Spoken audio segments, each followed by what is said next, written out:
Hello, I'm so excited you're joining me for the part one of In Spite of Fear.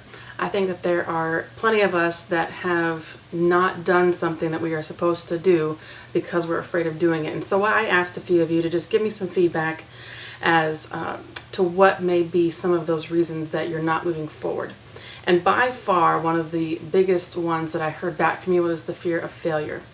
A very valid concern, one that we all, I could say, share at least at some point in our life, is fear of failing. There's something embarrassing about that. We assume that if we try something, we should succeed the first time, which if we look at history often isn't the case, but yet we assume, we put that pressure on us that if we do something, it needs to succeed the first time or it is deemed a failure. Well, I'm here to tell you that that's not correct, that oftentimes the best teacher is failure. So let's talk about some of the things that actually, let's break down what failure, the layers of it and what we possibly are afraid of actually instead of failure. So the first one I came up with was ridicule.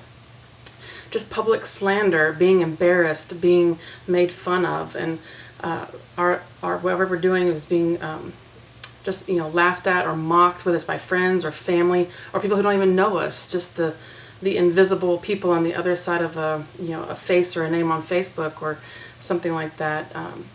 I'll tell you this, those who ridicule the loudest have often accomplished the least. A person who's successful, a person who has tried things, failed, yet tried again, they are not going to be your critic. They're going to be watching and waiting for your success, but they're not going to be your critic. So if you are afraid of failure because of critics or ridicule, know that those who are being the loudest are often the ones that are on the bench trying to get everybody else to feel like they do. Crummy, sitting there doing nothing and totally afraid. I think we're also afraid of being wrong.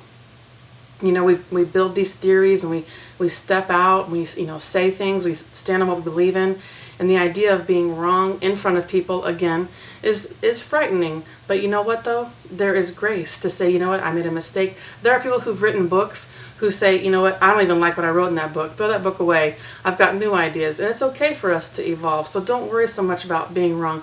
Do your best to have your facts and do your best to do the due diligence, but don't let being wrong stop you from what you're supposed to be doing.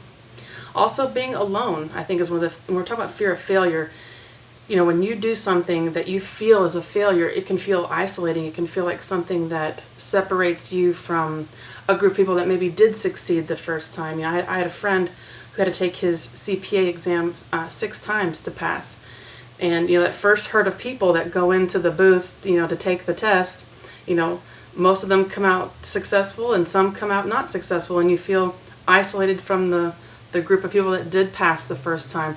But you know what? He didn't pass the next time, but he did finally pass. And when he did, he had the same credentials as all of those who did pass. So it's the not giving up that kept him moving forward. I understand that there's a cost involved when we have these failures or setbacks. But also, if you look at them as investments into things that you are learning, it's not really a loss. John Maxwell has a book called Sometimes You Win and Sometimes You Learn, and I think that's very important, that if you're not winning, then there's a very valid lesson there to be learned.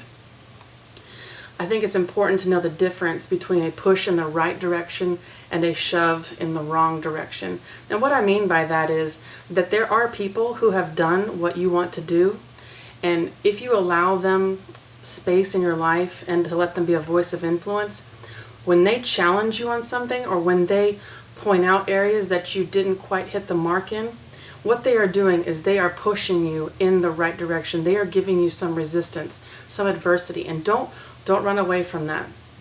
Now listen to this, an unsuccessful person will also project their shortcomings onto you, giving you a shove in the wrong direction. So don't be afraid of that either, because what that means is that you have something inside of you that is worth getting out.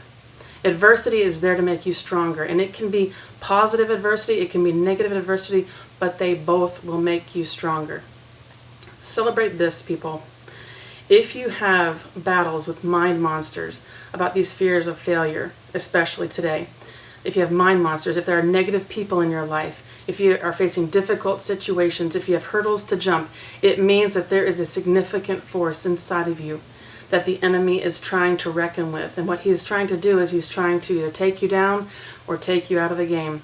So keep your chin up, be confident, and let's get rid of that fear of failure.